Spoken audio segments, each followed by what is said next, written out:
A 65-year-old with fatigue and R rods on smear. What's the diagnosis? If you didn't read USMLE test writers, think about it. Imagine walking into your STEP exam and seeing a leukemia question. Instead of panicking, you smile. You know exactly how to break it down. Today, that confidence becomes yours. All right, future doctors, welcome back. Today, we're tackling a super high-yield topic for your USMLE Step exams, leukemia. I know, it can seem overwhelming with all the different types, markers, and translocations, but don't worry. By the end of this video, you'll have a solid framework to approach any leukemia question that comes your way. We're going to break it down logically, from the basics of what leukemia is, to differentiating between acute and chronic forms, and then diving into the specifics of all AML, CML, and CLL. We'll focus on the key buzzwords, classic patient presentations, and must-know genetic markers that the test makers love to ask about. So grab your coffee, get your notes ready, and let's master leukemia together. First things first, what exactly is leukemia? At its core, it's a cancer of the blood-forming tissues, including the bone marrow and the lymphatic system. The key pathology is the uncontrolled proliferation of abnormal white blood cells, or these malignant cells, crowd out the healthy cells in the bone marrow, the red blood cells, the normal white blood cells, and the platelets. This crowding out effect is crucial because it explains the classic symptoms. A lack of red blood cells leads to anemia, causing fatigue, pallor, and shortness of breath. A shortage of healthy white blood cells, or neutropenia, makes patients highly susceptible to infections. And a low platelet count, thrombocytopenia, results in easy bruising, petechia, and bleeding. Remember this triad: anemia, infections, and bleeding. It's a huge clue for leukemia. Now, how do we start classifying these cancers? The first major split is between acute and chronic leukemia. Think of acute as aggressive and rapid.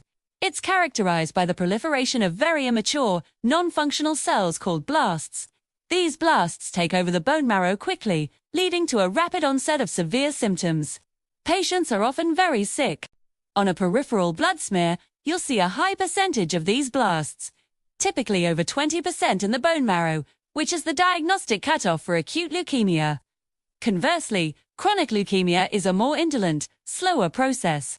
It involves more mature-appearing, but still abnormal, white blood cells. The onset of symptoms is gradual, and sometimes, patients are diagnosed incidentally on a routine blood test.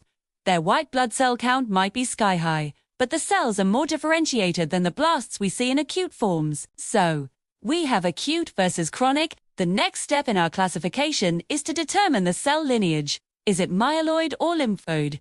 This gives us our four main categories: acute lymphoblastic leukemia, or ALL, acute myeloid leukemia, or AML, chronic lymphocytic leukemia, or CLL, and chronic myeloid leukemia, or CML. For the USMLE, you absolutely need to know how to differentiate these four. Let's start with the acute leukemias. Acute lymphoblastic leukemia, or, is the most common cancer in children. A question describes a young child with bone pain, fever, bleeding, and lymphadenopathy. Your alarm bells for all should be ringing. The key diagnostic finding is a large number of lymphoblasts in the bone marrow and blood.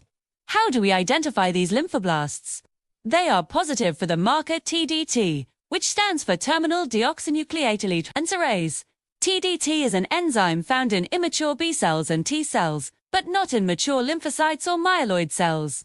This makes TdT a fantastic marker for ALL. Some subtypes of all are associated with specific translocations, like the T12.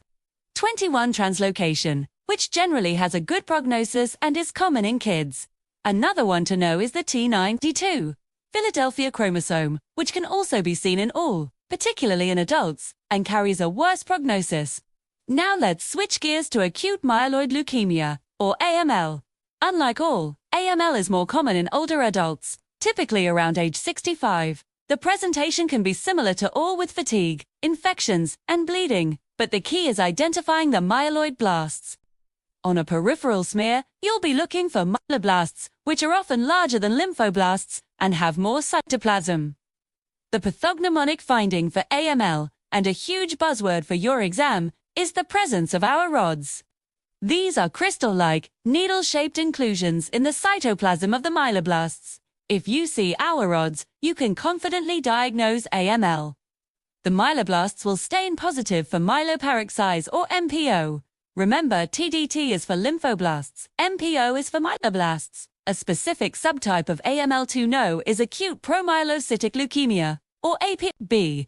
This is associated with the T15-17 translocation, which disrupts the retinoic acid receptor. This is critical because APL can be treated with all-trans retinoic acid, or ATRA vitamin A derivative that induces the malignant cells to differentiate and mature. APL is also notorious for causing DIC, or disseminated intravascular coagulation. We've covered the acute forms, so let's move on to the chronic leukemias. These are generally diseases of older adults.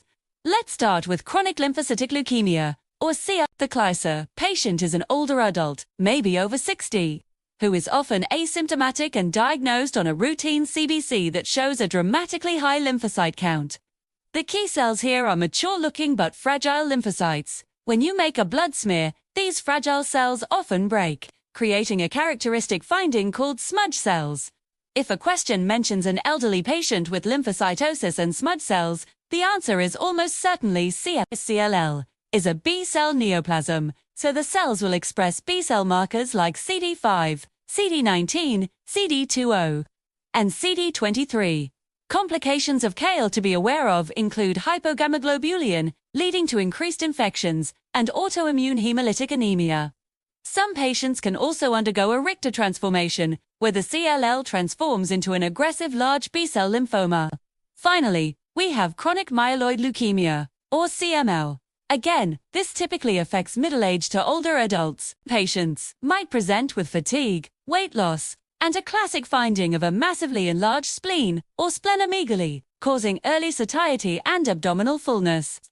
The lab work is striking. ULLC, a very high white blood cell count, with cells from the entire myeloid spectrum, from myeloblasts to mature neutrophils. This is called a Leukemia reaction, but in CML it's neoplastic. What's the moneymaker diagnosis for CML? The Philadelphia Chromosome. This is the T922 translocation, which creates the BCR-ABL fusion gene. This gene produces a constitutively active tyrosine kinase that drives the uncontrolled proliferation of myeloid cells. The presence of the BCR-ABL fusion is both diagnostic for CML and a target for therapy. Drugs like imatinib are tyrosine kinase inhibitors that specifically target the BCR-ABL protein, and they have revolutionized the treatment of CML. To differentiate CML from a benign leukemia reaction, like in a severe infection, you can check the leukocyte alkaline phosphatase or LAP score. In CML, the LAP score is low, whereas in a reactive process, it's high. So, let's do a quick recap to solidify everything. Leukemia is a cancer of white blood cells leading to bone marrow failure. The first split is acute versus chronic. Acute means rapid onset with immature blasts, while chronic is slower with more mature cells. The second split is lymphoid versus myeloid. ALL is a childhood cancer with TdT Positive Lymphoblasts. AML affects older adults and has MPO-positive myeloblasts, often with Auer rods. APL, a subtype of AML, has the T15-17 translocation and is treated with ATRA. CLL is a disease of the elderly, often asymptomatic with smudge cells on the smear. And CML is defined by the T922 Philadelphia Chromosome, the BCR-ABL fusion gene, a low LAP score, and responds beautifully to tyrosine kinase inhibitors like imatinib. Understanding these key features, buzzwords, and patient demographics is your ticket to crushing leukemia questions on the USMLE. Make flashcards, draw diagrams, and test yourself on these differentiating factors. Which one has Auer rods? AML. Which one is associated with smudge cells? CLL. TdT positive. All Philadelphia Chromosome. CML. If you can answer those questions quickly, you're in great shape. Keep up the hard work. You're doing an amazing job. We'll continue to break down more high-yield topics in our next videos. Thanks for watching, and don't forget to like and subscribe for more USMLE content. See you next time.